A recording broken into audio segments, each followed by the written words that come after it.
போற்றி காவாய் கனகத்திரளே போற்றி போற்றி போற்றி படைக்கலமாக நாமக்கு எழுத்தஞ்சு நாவல் கொண்டே இடைக்கலமன்னேன் எழுபிறப்பு உனக்கு ஆட்சிகின்றேன் புடைக்கலும் போகே பொழுது வணங்கி தூணீர் அணிந்து உன் அடைக்கலம் கண்டாய் அன்கிற சிற்றம்பலத்து அரணே. இந்த ஆன்மார்த்த முக்கிய கலைஞர் திருச்சிற்றம்பலத்துக்கு தளத்திலே இருந்தது நமக்கெல்லாம் அனுபவத்தில் அருந்தது காசி விசாலாட்சி அம்பிகை புற்றனுடைய அருந்தது சக்கர் தீர்த்த காசி விஸ்வநாத பெருமானுடைய திருவடிகளை போற்றி வணங்கி துதித்துக் கொண்டு இன்னும் சில மணித்துளிகளில் இந்த ஆலயத்துடைய அஷ்டபந்தன மகா கும்பாபிஷேகம் நடைபெற இருக்கக்கூடிய இந்த நல்ல நேரத்திலே சக்கர தீர்த்த காசி விஸ்வநாதர் பொதுவா காசி விஸ்வநாதர் ஆலயம் நிறைய இடத்துல பார்த்துக்கோம் விசாலாட்சி. ஆனா இங்க ஒரு சிறப்பாக சக்கர தீர்த்த காசி விஸ்வநாதர் மிக அருமையாக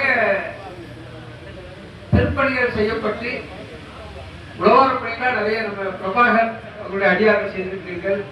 அதே போன்று கணேசன் அவர்கள் தலைமையிலே கைலாய வாக்கியம் வாசிக்க வருகை இருக்கக்கூடிய அத்துணை பெரும் அடியார்களுக்கு நல்வாழ்த்துக்களை தெரிவித்துக் கொண்டு இந்த திருக்கோவில் திருப்பணிக்கும் கும்பாபிஷேகத்துக்கும் மிகப்பெரிய நன்கொடையாளராக இருக்கக்கூடிய திரு கோபி அவர்களும் முருகானந்தம் அவர்களுக்கும் ஜீவா அவர்களுக்கு நம்முடைய தேவா ராஜமணி அவர்களுக்கு நம்முடைய நல்ல ஆசைகளை தெரிவித்துக் கொண்டு கும்பாபிஷேகத்தை சர்வசாதாரணமாக இருந்து நடத்தி கொண்டிருக்கக்கூடிய ஸ்ரீ ராஜாமணி சிவாச்சாரியார் கணபதி சிவம் ஸ்ரீதர் போற்றி அவர்களுக்கு நான் வாழ்த்துக்களை தெரிவித்துக் கொண்டு காசி விஸ்வநாதர் ஆலயம் பொதுவா ஒரு உயர்ந்த பொருளை சொல்லி அதை போல இது சிறப்பானது அப்படின்னு சொல்லக்கூடிய ஒரு மரபு உண்டு. ஒரு உயர்ந்த பொருள் தங்கம் இருக்கு, தங்கத்தை போல உயர்ந்த பொருள் அப்படின்னு சொல்லுவோம். அது மாதிரி கோவில்கள் என்று எடுத்துக்கொண்டால் அதிலும் சிவனடியார்களுக்கு சிவபெருமானை வணங்கக்கூடியவர்களுக்கு நமக்கு எந்த கோவில் சிறப்பானது? தமிழ்நாட்டை விட்டுங்க, 12 ஜோதிர்லிங்கத்திலே ஒன்றாக இருக்கக்கூடிய காசியிலே இருக்கக்கூடிய விஸ்வநாதர் ஆலயம் அது மூர்த்தி தலம் தீர்த்தம் மூன்றாவது பெருமையுடையது. சில இடத்துல சுவாமி விசேஷமா இருப்பாரு, ஆனா அங்க தலம் சொல்ல முடியாது. தீர்த்தம் விசேஷமாக இருக்கும், மூர்த்தி சுவாமியுடைய சிறப்பு சொல்ல முடியாது. ஆனா மூன்றாலும் பெருமை உடையது காசி விஸ்வநாதர் ஆலயம். கங்கை தீர்த்தம், அதே போன்று காசி விஸ்வநாதர் மிக சிறப்பாக சுவாமி சின்னதான் இருப்பாரு. ஆனா அந்த பொதுவா ஒரு ஆலயம் என்று எடுத்துக்கொண்டால் மூலஸ்தானத்திலே கர்ப்ப கிரகத்திலே சிவபெருமானை பிரதிஷ்டை செய்யக்கூடிய இடத்துல எங்கே பிரதிஷ்டை செய்ய வேண்டும் என்றால் அதனுடைய மையப்பகுதியில் பிரதிஷ்டை செய்ய வேண்டும். அம்பாளுக்கு அந்த ஸ்தானம் கொஞ்சம் மாறி வரும், விநாயகருக்கு கொஞ்சம் பின்னாடி வரும்.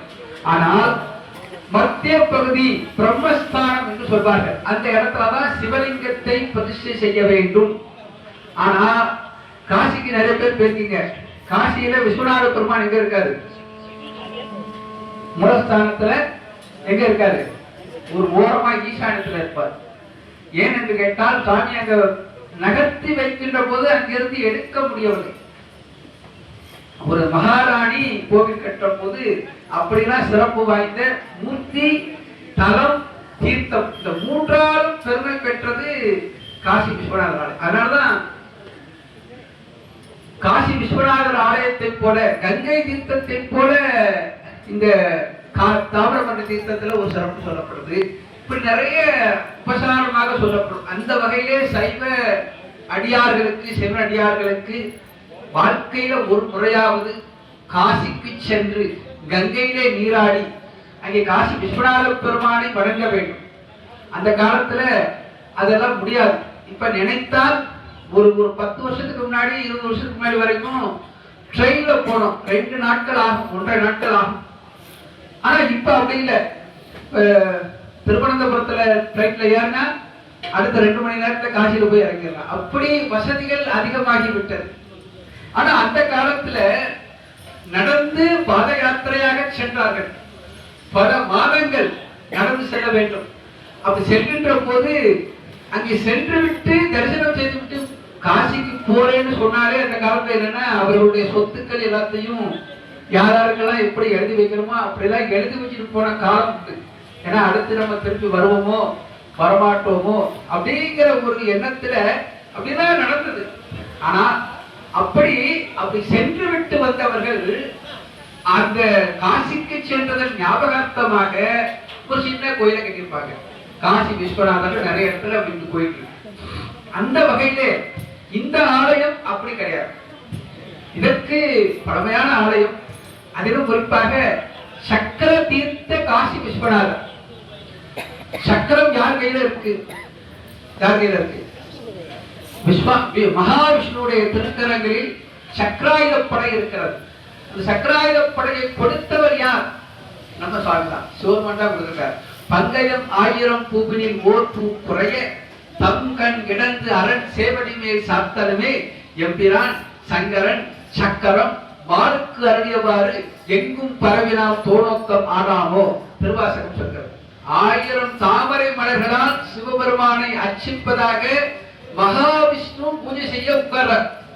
அப்படி பூஜை செய்து கொண்டு இருக்கின்ற போது ஒரு தாமரை பூவை சிவபெருமான் மறைத்து விடுகிறார். என்ன செய்ய போற பார்க்கணும்ல, சோதனை. அப்படி ஒரு பூ குறைந்த உடனே மகாவிஷ்ணு நினைத்திருந்தால் கையை காட்டும் தாமரை பூ பெரிய தோட்டமே வந்துடும். ஆனா அவர் அப்படி செய்யவில்லை. மகாவிஷ்ணுடைய கண்களுக்கு தாமரை கண்ணன் கமலக்கண்ணன் அப்படின்னா பெயர் உண்டு. அவருடைய கண்கள் தாமரை போன்றலாம். அதனால என்ன செய்யறார்? பக்கத்துல இருந்த குறுவாளை எடுக்கிறார். எம்பிரான் பங்கயம் 1000 பூவினில் ஓர் பூ குறைய தம் கண் இடந்து அந்த கண்ணை என்ன செய்யறாரு? அந்த அம்பினாரை எடுத்து அப்படி சுவாமி மேல போடுறார். உடனே சுவாமி மகிழ்ச்சி அடைந்து சக்கராயுதப்படையை மகாவிஷ்ணுவுக்கு கொடுத்த தலம் திருவேலி மிளலை. இன்றைக்கும் அங்க அங்க போய் கண் சம்பந்தப்பட்ட பிரச்சனைகள் இருப்பவர்கள், கண் ஆபரேஷன் செய்து கொள்பவர்கள் அந்த தளத்துல போய் சுவாமியை வணங்கி விட்டுட்டு ஒரு அர்ச்சனை பண்ணி விட்டு அதுக்கப்புறம் ஆபரேஷன் பண்ணிட்டா நல்லா இருக்கும்னு நிறைய பேர் வராங்க.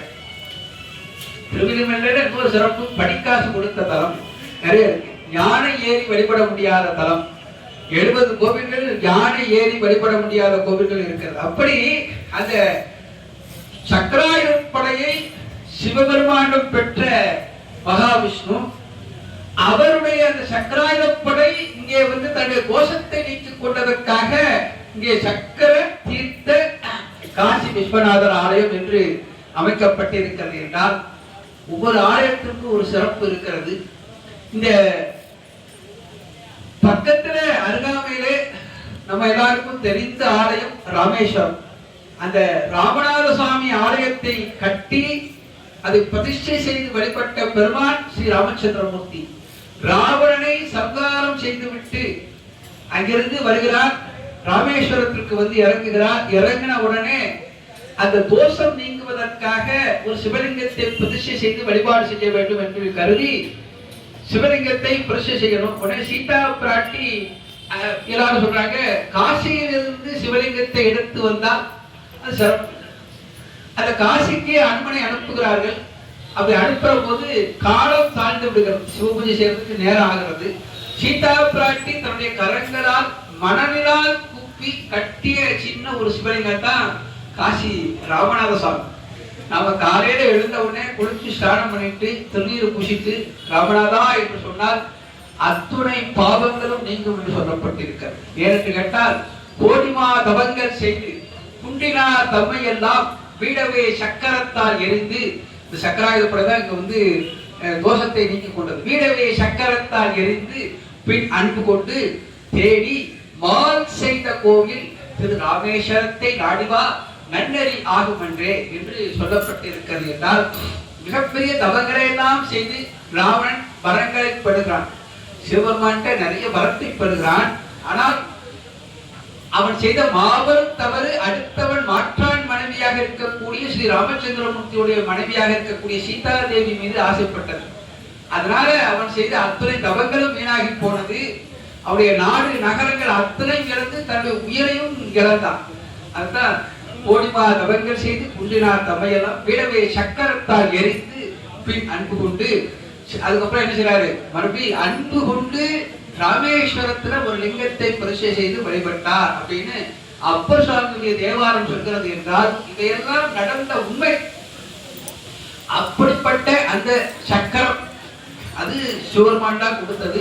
அந்த சக்கர தீர்த்த ஆலயமாக இருக்கின்ற காரணத்தினால் இந்த ஆலயத்திலே வந்து வழிபாடு செய்பவர்களுக்கு எதிரிகளால் ஏதாவது ஒரு இடையூறு பிரச்சனை அப்படிலாம் இருந்தாங்கன்னா ஏன்னா சக்கராயுதப்படை எதிரிகளை உண்டியிலே பண்ணிடும். அப்படிப்பட்ட சக்கராயுதமே இங்கே வந்து தன்னுடைய தோஷத்தை போக்கிக் கொண்டு வழிபாடு செய்த காரணத்தினால் இங்கே வந்து வழிபாடு செய்தால் எதிரிகளால் பிரச்சனை இருந்தால் இந்த சுவாமியை வழிபட்டால் எல்லாரும் நடக்கிறது கிடைக்கும். ஆக கங்கை தீர்த்தம் புனிதமானது என்று சொன்னோம்.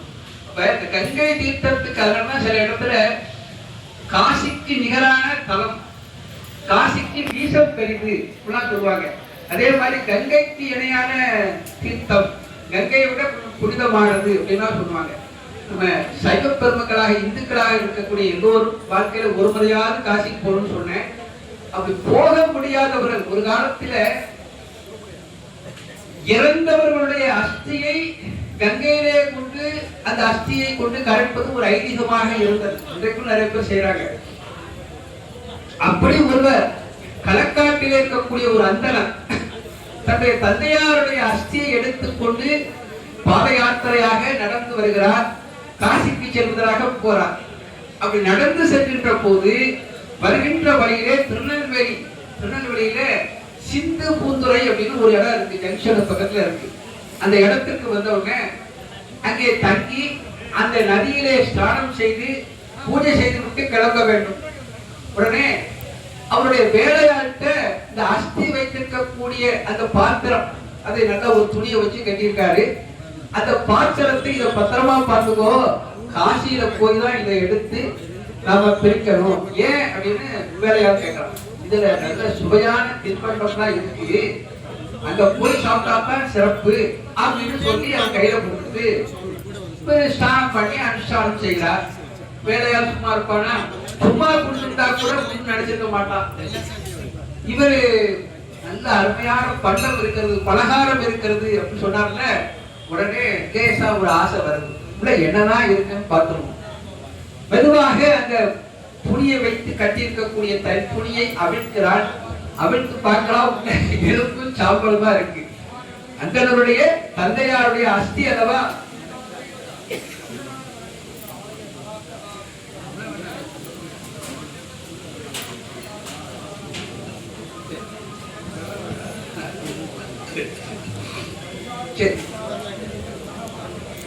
அப்படி எலும்பும் சாம்பலுமாக இருக்கிறது. உடனே எப்படி துணியை வச்சு கட்டியிருந்ததோ அப்படியே மூடி நல்ல பிள்ளையா வேற ஆட்கள் கூடவே இருக்கிறான். உடனே குடிச்சு முடிச்சு அனுஷ்டானம் பண்ணியாச்சு. மறுபடியும் பாத யாத்திரையாக இந்த செம்பை எடுத்துட்டு போறாங்க. நடந்து சென்று காசிக்கு செல்கிறார். காசியிலே சென்று தந்தையாருடைய அஸ்தியை கங்கையில கரைக்கணும். எடுத்து அந்த துணியை பிரித்து கங்கையிலே மூடி மந்திரங்களை எல்லாம் சொல்லி அப்படி கொட்ட போறாரு. பார்த்தான்னா இவன் பார்க்கின்ற போது அந்த அந்த வேலையால் திறந்து பார்க்கின்ற போது பூக்களாக இருக்கிறது. இந்த செவ்வளை வந்து அருமையான பூக்களாக இருக்கிறது. ஐயா தென்பண்ணம்னு சொன்னாங்களே, இது பூவா இருக்க மடு வச்சு கட்டிட்டான். இப்ப காசியில போய் திறந்து கங்கையில கொட்டுகின்ற போது அது கூட எலும்பும் சாம்பலுமாக இருக்கிறது. உடனே அவர்கிட்ட முதலாளிட்ட அந்த அந்தனர்கிட்ட ஐயா நிறுத்துங்க அப்படின்னு என்ன என்று கேட்கிறார். இது சிந்து பூதையில வச்சு பார்க்கிற போது பூக்களாக இருந்தது, இங்க எப்படி எலும்பும் சாம்பலுமாக இருக்கிறது என்னன்னு கேட்கிறார். அப்படி திறந்து பார்த்தாயா என்று அந்தனர் கேட்கிறார். ஆமா படிச்சுக்கோங்க, நான் திறந்து பார்த்தேன், இது பலகாரம் தென்பதற்கு உண்டான ஆசையில திறந்து பார்த்துட்டேன். ஆனா இங்க பார்த்தாங்கன்னா எலும்பும் சாம்பலுமாக இருக்கிறது, அங்கே பார்க்கின்ற போது பூக்களாக இருந்தது என்று கேட்க அந்தனருக்கு அப்போதான் ஒரு ஒரு மனதிலே ஒரு உறுதி ஏற்படுகிறது. சரி, இந்த எலும்பும் சாம்பலுமாக இருக்கக்கூடிய அஸ்தியை மறுபடியும் அப்படியே கற்றார். மறுபடியும் நடந்து வருகிறார்கள். திருநெல்வேலிக்கு வருகிறார்கள். எந்த இடம் என்று கேட்கிறார். இங்க சிந்து குதிரையில தாமிரபரணி நதி ஓடி வருகிறது அல்லவா, அந்த இடத்துல இந்த குளிச்சிங்களே இந்த இடம் தான் சொன்ன உடனே அங்கே சென்று பார்க்கிறார்கள். அங்கே குளித்து ஸ்நானம் செய்து அந்த செம்பை பிரித்து பார்க்கிறார். அங்கே பூக்களாக இருக்கிறது. உடனே காசியை விட இந்த இடம் ரொம்ப விசேஷமானது என்று கருதி அந்த அஸ்தியாக இருக்கக்கூடிய பூக்களை அப்படியே போறாரு. அந்த பூவானது இந்த கரையிலிருந்து அந்த கரை வரைக்கும் போச்சான். அதனால சிந்து பூத்துறை, பூக்களை செவ்வில இருந்து சிந்துறது கொட்டுறது, சிந்து பூத்துறை, இங்க இருந்து அந்த துறை வரைக்கும் பூக்களாக மாறிச்சான். அப்படி காசிக்கு விசேஷமான தலங்கள், தீர்த்தம், இப்படிலாம் சில இடம் இருக்கு. அதாவது முறப்ப நாட்டுல உத்தரவாகினியாக தாமிரபரணி ஓடி வரக்கூடிய இடத்தை கங்கைக்கு சமமானது என்று சொல்கிறார். ஏன் என்று கேட்டால் இதெல்லாம் சைவத்தில சிவபெருமானை வணங்குபவர்கள் நம்மளாம் தெரிந்து கொள்ள வேண்டும். குறிப்பாக இந்த அடியார்கள், நீங்க எல்லாம் கைலாய வாத்தியம் வாசிக்கிறீங்க. இந்த கைலாய வாத்தியம் என்பது எப்படி இந்த பெயர் வந்ததுன்னு எனக்கு தெரியல. ஆனால் சில பேரு கொஞ்சம் இந்த கைலாய வாத்தியம்னா ரொம்ப சப்தமா இருக்குன்னு நினைப்பாங்க. ஆனா நீங்க உங்களை எல்லாம் பாராட்டு கேட்டால் இதெல்லாம் படித்தவர்கள், வேலையில இருப்பவர்கள், இதெல்லாம் இந்த குழந்தைகள்லாம் படிக்கிற குழந்தைகள், இவங்கெல்லாம் இப்படி ஆர்வமாக வீட்டெல்லாம் என்ன நீ கோயில போய் சாப்பிட்டு வரவில்லை என்று கூட சொல்வார்கள். ஆனா அதையெல்லாம் தாண்டி சுவாமிக்கு கைலாய வாத்தியம் வாசிக்க வேண்டும் என்று ஸ்பர்ஷாகவி நடைபெற்றுக் கொண்டிருக்கிறது. 3 தத்துவங்கள் அவங்க ஸ்பர்ஷாகவி பண்ணுவாங்க. அதுக்கப்புறம் பூராவதி நடைபெறும். அதனால அது வரைக்கும் நீங்க ஏதாவது பேசுங்கன்னு சொல்லியிருக்காரு. ஒரு நேரம் நான் எடுத்துக்கிற மாட்டேன். நீங்க தரிசனம் செய்ய வேண்டும். அதனால இந்த உலகார பணி செய்வது, கைலாய வாத்தியம் வாசிப்பது, இதெல்லாம் ஏதோ ஒரு பூர்வ ஜென்ம தொடர்பு இருக்கின்ற காரணத்தினால்தான் இப்படி நாம உத்ராசத்தை போட்டுட்டு இப்ப இந்த காலத்துல சட்டையை கலட்டிட்டு போயிருக்குவாங்கன்னு சொன்னா கூட எல்லாரும் யோசிக்கிறாரு. ஆனால் உத்ராசம் போட்டு சட்டையெல்லாம் இல்லாம ஒரு சில ஆலயங்கள்ல சட்டை போடக்கூடாது, பேண்ட் போடக்கூடாதுன்னு சொல்லி அப்படிதான் இருக்கு. அப்படி சில ஆலயங்கள் இருக்கு, அங்கதான் அப்படி போறாங்க. ஆனா இப்படி அவர்களே ஆர்வத்தோடு திருநீரை நெற்றி நிறைய பூசி வருகின்ற காட்சியை பார்க்கிற போது புண்ணியம் செய்தால் வாழ்வெனும் மையல் விட்டு வறுமையாம் சிறுமை தப்பி தாழ்வெனும் தன்மையோடு சைவமாம் சமயம் சாரும் ஊழ் பெறல் அரிது அப்படின்னு சொல்றாரு. சிவஞான சித்தியார்ல அருணந்தி சிவம் சொல்றார், வாழ்வெனும் மையல் விட்டு, இந்த வாழ்க்கை என்பது ஒரு மாயை, இதன் மேல இருக்கக்கூடிய ஆசைகளை எல்லாம் துறந்து விட்டு வாழ்வெனும் மையல் விட்டு வறுமையாம் சிறுமை தப்பி, வறுமை ஒரு மனிதனுக்கு வாழ்க்கையில வறுமை வரக்கூடாது. அதிலும் இளமையில் வறுமை கொடுமை. சின்ன வயசுல வறுமை, வீட்டுல சாப்பாட்டுக்கு பஞ்சம் இப்பெல்லாம் என்னன்னா எவ்வளவு துன்பமாக இருக்கும். இப்ப வாழ்க்கையில இளமையில் வறுமை மிகவும் கொடியது. வறுமையாம் சிறுமை தப்பி தாழ்வெனும் தன்மையோடு, சைவத்திற்கு முதல் விஷயம் என்ன என்று கேட்டால் பணிவு வேண்டும்.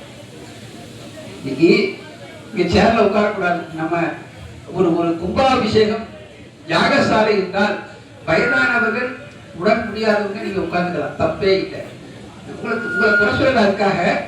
ஆனா ஆலயத்தில் சுவாமிக்கு மட்டும்தான் ஆசனம், மற்றவர்கள் சேர்ல உட்காரக்கூடாது. யாகசாலையில அதுவும் 33 கோடி தேவர்களும் இங்கு வருவதாக ஐதீகம். அப்படிதானே சொல்றோம். எல்லா தேவர்களும் இங்கே இருக்கிறார்கள். அப்ப நம்ம கீழே அமர்ந்து இருந்துதான் சுவாமியை தரிசனம் செய்ய நிக்கலாம், எவ்வளவு வேணா நிக்கலாம். அப்படி தாழ்வெனும் தன்மையோடு சைவமாம் சமயம் சார் ஊழ் பெறல் அறிவிட்டார். அப்படி நல்ல வினைப்பயன் கிடைப்பது அறிவு. உங்களுக்கு அந்த நல்ல வினைப்பயன் கிடைத்திருக்கிறது. ஆகையினால சிவபெருமானை வணங்குவதற்கு கூட நல்ல நல்ல புண்ணியம் செய்திருக்கிறது. புண்ணியம் செய்வாருக்கு பூண்டு நீருண்டு என்று சொல்கிறார். அப்படி நம்முடைய இந்து மதத்துடைய பெருமை அளப்பிட அறியது. ஒவ்வொரு மதத்திலையும் அற்புதங்களை நிகழ்த்திய சமயம் அப்படின்னா சொல்றாங்க. ஆனா நம்முடைய இந்து மதத்தில் தான் ஒவ்வொரு காலகட்டத்திலும் இந்த நம்முடைய மக்களுக்கு, நம்முடைய பக்தர்களுக்கு எது தர்மம், எது அதர்மம், எது அறம், எது மரம், அறம் அல்லாதது எது, இப்படிலாம் எதுவுமே தெரியாமல் மயக்கத்துல இருக்கிற போது, ஏன்னா அவர்கள் என்ன நினைக்கிறாங்க, நீங்க வாழ்க்கையில நன்றாக படிக்க வேண்டும், நல்ல வேலை பார்க்க வேண்டும், நல்ல மனைவி வீடு வாசல் இது இருந்தா போதும். ஆனா இதற்கெல்லாம் அப்பாற்பட்டு பிறருக்கு உதவி செய்ய வேண்டும், தான தர்மங்களை செய்ய வேண்டும். யாவருக்குமாம் இறைவருக்கு ஒரு பச்சிலை, யாவருக்குமாம் பசிவிற்கு ஒரு வாயுரை, யாவருக்குமாம் உண்ணும் போது ஒரு கைப்பிடி, யாவருக்குமாம் பிறருக்கு இன்னொரு தானே என்று திருமந்திரம் சொல்கிறது. அப்ப இதெல்லாம் யாரும் மற்ற இதுல சொல்றதில்லை. இந்து மதத்திலே கூட இதையெல்லாம் கடைபிடிப்பதற்கு சொல்வதற்கு ஆள் இல்லை. அப்ப இதையெல்லாம் கடைபிடிக்க வேண்டும் என்றுதான் நம்முடைய முன்னோர்கள் நமக்கு நிறைய திருமுறைகள் சித்தாந்தங்கள் இவைகளெல்லாம் நமக்கு கொடுத்திருக்கிறார்கள். 12 திருமுறைகளில் 18,000 பாடல்கள் இருக்கிறது. அற்புதங்களை நிகழ்த்திய பதிகங்கள் அத்துணை. நமக்கு பொருள் வேண்டுமா, இடரினும் தளரினும் பதிகத்தை பாடலாம். திருமணமாக வேண்டுமா, மண்ணில் நல்ல வண்ணம். திருமணமாகி குழந்தை பேர் வேண்டுமா, பெயடையார் தெரிவைக்கும் பிள்ளையினோடு உள்ள நினைவு பதிகத்தை படித்தால் கிடைக்கும். இப்படி வாழ்க்கையிலே நமக்கு என்னென்ன துன்பங்கள் வருமோ அத்துணை துன்பத்திற்கும் அந்த துன்பத்திலிருந்து விடுதலை பெறுவதற்கு நிவர்த்தி பெறுவதற்கு பதிகங்கள் நமக்கு ஞானிகள் அருளாளர்கள் அருள் இருக்கிறார்கள். அதை படித்தாலே, ஏன்னா அத்துணையும் சிவபெருமானுடைய வாக்கு. எனதுரை தனதுரை ஆகுங்க என்று சொல்கிறார் திருஞான சம்பந்தர். எல்லா சிவபெருமானுடைய வாக்கு மந்திர சொற்கள். இந்த பக்தியோடு நாம படித்தால் தினசரி நவக்கிரகங்களால் வரக்கூடிய துன்பங்களிலிருந்து நாம நிவர்த்தி பெற வேண்டும் என்றால் கோடர் பதிகம். இன்னைக்கு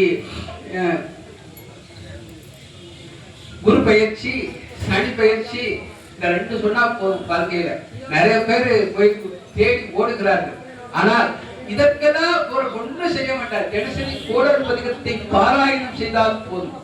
திருநள்ளாறு என்று சொல்லப்படக்கூடிய தப்பாரணேஸ்வரர், அங்கே சிவபெருமானை வணங்க வேண்டும். ஆனால் நாம என்ன செய்யறோம், போய் சில பேரு அங்கே இருக்கக்கூடிய சனி பகவானை போய், சனி பகவான் என்பது அவருடைய இயற்கை கிடையாது. சனி பகவான் என்பது அவருடைய பெயர் கிடையாது. சனேச்சரன் அப்படிங்கிறது அவருடைய பெயர். சனேச்சரன் மெதுவாக நகர்பவன் அப்படின்னு சொல்றோம். ஆனா நம்ம சனீஸ்வரன், சனேச்சரனை என்ன சொல்லிட்டோம், சனீஸ்வரன் ஈஸ்வர பட்டம் அவருக்கு கொடுக்கப்பட்டது இப்படிலாம் சொல்லி பிக்கப் பண்ணிட்டாங்க. ஆனா தர்மகாரகன் சனி பகவான் யார் என்று கேட்டால் தர்மத்தை நிலைநாட்டுபவன். யாரால் தவறு செய்தால் நீ என்ன போய் எள்ளு என்ன வாங்கி என்ன செஞ்சாலும் அவர் செய்யக்கூடிய வேலை செய்து போயிட்டே இருப்பார். ஏன் என்று கேட்டால் நவக்கிரகங்களும் சிவபெருமானுடைய ஆணைக்கு உட்பட்டு நடக்க வேண்டும். இந்த கர்ண வினையை அவர்கள் நமக்கு கொடுக்க வேண்டும். அப்படி தவறினால் அந்த நவக்கிரகங்களுக்கும் நாம் அனுபவிக்க வேண்டிய துன்பங்கள் வந்து சேரும் என்று புராணம் இருக்கிறது. ஏனென்று கேட்டால் திருமங்கலக்குடி, அங்கே ஆடுவரைக்கு பக்கத்தில் கும்பகோணத்திற்கு பக்கத்தில் திருமங்கலக்குடி அப்படின்னு ஒரு இடம் இருக்கு. அங்க சூரியனார் கோவில் அப்படின்னு ஒரு அருமையான கோவில் இருக்கிறது. இந்த சூரியனார் கோவிலில் ஒரு சமயம் காலவ முனிவர் அப்படிங்கிற ஒரு முனிவர் நமக்கு காலவ முனிவர் என்ற முனிவர் வருகின்ற பக்தர்களுக்கெல்லாம் நல்லது சொல்றார். தெரியாத ஞானி, நிகழ்காலம், எதிர்காலம், இறந்த காலம் எல்லாத்தையும் சொல்லக்கூடியவர். அப்படி இருக்கின்ற போது நாரத மகரிஷி வருகிறார். வந்து சுவாமி, உங்களுக்கு வந்து எல்லாரும் இப்படி எதிர்காலத்தை பத்தி தான் சொல்றீங்க, உங்களுடைய எதிர்காலத்தை நீங்க என்னைக்காவது ஞானத்தை பார்த்திருக்கீங்களான்னு கேட்கிறார். நாரத மகரிஷி வந்தாலே தலைவன் சொல்லுவாங்க நன்மை. அப்படி கேட்ட உடனே நான் நல்லா தானே இருக்கிறேன் அப்படிங்கிறார். இல்ல பாருங்க, பார்த்த உடனே இன்னும் சிறிது காலத்தில் அந்த காலவ முனிவருக்கு தொழுநோய் ஏற்பட வேண்டும் என்பது கர்ம வினை. எனக்கு இந்த மாதிரி தொழுவினை இன்னும் சில நாட்களில் வர இருக்கிறது, நான் என்ன செய்ய என்று நாரத மகரிஷியிடம் கேட்கிறார். வாய்ப்பு வந்தா விட்டுருவாரா? உடனே நாரத மகரிஷி சொல்கிறார், இந்த தொழுநோய் போன்ற நமக்கு துன்பங்களையும் இன்பங்களையும் கொடுப்பது யார்? நவக்கிரகங்கள் சொல்றார். அந்த நவக்கிரகங்களை நோக்கி தவம் செய்யுங்க, அவங்களை புகழ்ந்து பேசினா அவங்க உங்களுக்கு வரத்தை கொடுத்து தொழுநோய் இல்லாம ஆக்கிடுவாங்க என்று சொன்ன உடனே காலவ முனிவரும் நவக்கிரகங்களை நோக்கி தவம் செய்கிறார். அவருடைய தவத்திற்கு மகிழ்ந்து நவக்கிரகங்களும் உனக்கு என்ன வரும்னு கேட்கிறாங்க. இந்த மாதிரி எதிர்காலத்துல இன்னும் சில நாட்களில் எனக்கு தொழுநோய் ஏற்பட இருக்கிறது, இதிலிருந்து விடுதலை கொடுக்க வேண்டும், இந்த நோய் எனக்கு வராமல் இருக்க வேண்டும் என்று வேண்டுகிறார். அப்படியே ஆகட்டும்னு நவக்கிரகங்களும் சொல்லிவிடுகிறது. காலவ முனிவர் தப்பித்துக் கொண்டார். ஆனால் மாட்டிக்கொண்டது யார்? நவக்கிரகங்களும். பரமேஸ்வருடைய கோபத்திற்கு நவக்கிரகங்களும் ஆளாகி காலவ முனிவர் அனுபவிக்க வேண்டிய அந்த தொழுநோயை இந்த நவக்கிரகங்களும் அனுபவிக்க அப்படின்னு சொல்லி சுவாமி தண்டனை கொடுக்கிறார். நவக்கிரகங்களுக்கும் தொழுநோய் ஏற்பட்டு விடுகிறது. உடனே வேற என்ன செய்யறது? நவக்கிரகங்களும் சிவபெருமானை நோக்கி தவம் செய்கிறார்கள். அப்படி இருக்கின்ற போது அகத்திய முனிவர் ஒரு உபாயத்தை சொல்கிறார். வெள்ளருக்கம் இலை, அந்த வெள்ளருக்கம் இலையில் தொழுநோயை போக்கக்கூடிய ஒரு மருந்து இருக்கிறது, சித்த மருத்துவத்தில் இருக்கு. ஆனா இந்த வெள்ளருக்கம் இலையிலிருந்து அணுப்பிரமாணம் எடுத்துத்தான் சாப்பிட்டாங்கன்னா அந்த தொழுநோய் நீங்கும். அணுப்பிரமாணம் எடுப்பதற்கு அன்னைக்கு டெக்னாலஜி இல்லை, அதனால அதை யாரும் செயல்படுத்தவில்லை. அகத்திய மகர்ஷி சொல்கிறார், நாள்தோறும் நவக்கிரகங்களை பார்த்து நீங்க எல்லாரும் சுவாமியை திருமங்கலக்குடியில் இருக்கக்கூடிய சிவபெருமானை வணங்கி உச்சி காலத்திலே வெள்ளருக்கம் இலையிலே சூடான தயிர் சாதத்தை வைத்து சிவபெருமானுக்கு நைவேத்தியம் செய்து நீங்கள் அதை பிரசாதமாக சாப்பிட்டீர்களானால் உங்களுக்கு இந்த நோய் நீக்கும். அதே மாதிரி செய்கிறாங்க. ஏன்னா இந்த உச்சி காலத்துல சூரிய ஒளி அந்த வெள்ளருக்கம் இலையில் படும், சூடான தயிர் சாதமும் படுகின்ற போது தயிர் சாதத்தை பிரசாதமா சாப்பிடுற போது அன்பிரமாணம் வெள்ளருக்கையில் இருக்கக்கூடிய அந்த தொழுநோயை நீக்கக்கூடிய மருந்து உள்ள போது அப்படி செய்து அவர்களுக்கு நோய் நீக்கம் ஏற்படுகின்ற போது சுவாமி சிவபெருமான் காட்சி கொடுக்கிறார். என்னன்னு கேட்டவுடனே எல்லாரும் எங்களை அப்ப பக்தர்கள்னா எங்களை நீங்க எல்லாரும் துன்பத்தை கொடுக்கிறீர்களே என்று எங்களை பேசுவார்களே, நாங்கள் அப்ப எல்லாரும் வரம் கொடுக்க வேண்டாமா என்று சிவபெருமானும் நவக்கிரகங்களும் கேட்கிறார்கள். சூரியனார் கோயில் இருக்கக்கூடிய நீங்கள் இந்த இடத்துல வரக்கூடிய பக்தர்களுக்கு நீங்கள் அருள் செய்யுங்கள் என்று சிவபெருமான் அருள் செய்ய, அதனால நவக்கிரகங்களும் பரமேஸ்வருடைய ஆணைக்கு கட்டுப்பட்டவர்கள் என்று தெரிந்து கொள்ள வேண்டும். அதனால சுவாமியை சிவபெருமான கும்பிடணும். எல்லா இடங்களும் கிடைக்கணும். காசி விஸ்வநாதர் ஆலயத்துடைய கும்பாபிஷேகம் இன்னும் சில மணித்துறைகள் நடைபெற இருக்கிறது.